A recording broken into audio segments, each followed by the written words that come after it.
দর্শক দেখতে পাচ্ছেন কালো ধোঁয়ায় ছেয়ে গেছে গোটা আকাশ।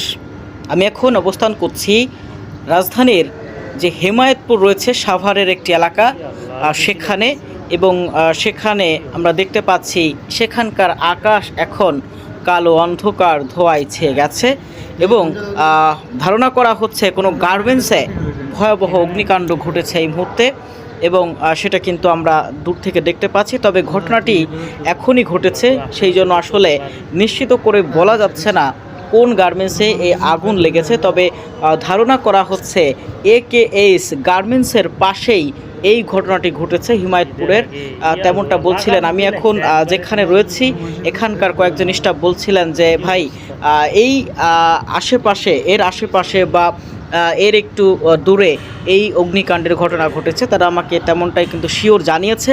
তবে আসলে কোন গার্মেন্টস বা কোন ফ্যাক্টরি বা কোনো বাসা বাড়িতে আগুন লেগেছে কিনা আমিও নিশ্চিত না, এবং এখানে যারা আছে তারাও নিশ্চিত না। এখন পর্যন্ত কোনো গণমাধ্যম কিন্তু এই বিষয়ে নিউজ প্রকাশ করেনি বা নিউজ প্রকাশ করার কথাও না, কারণ মিনিট পাসেক হচ্ছে এই আগুন আমরা কিন্তু দেখতে পাচ্ছি, ধোঁয়া দেখতে পাচ্ছি।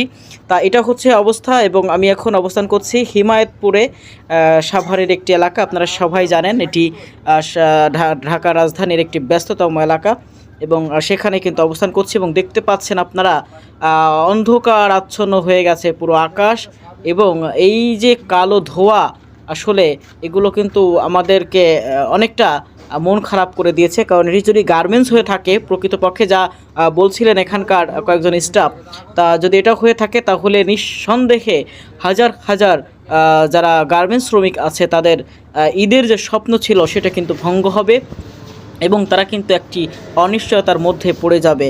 আসলে জানাচ্ছিলেন এখানকার কয়েকজন স্টাফ, আমিও আপনাদেরকে ততটাই জানিয়ে রাখলাম।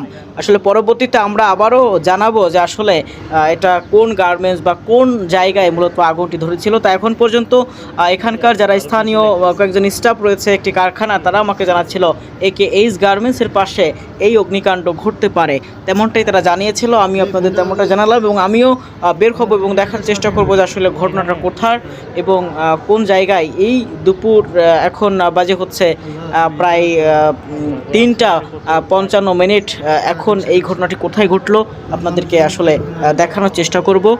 তা এটাই ছিল মূলত এই যে হিমায়তপুরের থেকে আমার কাছে সর্বশেষ।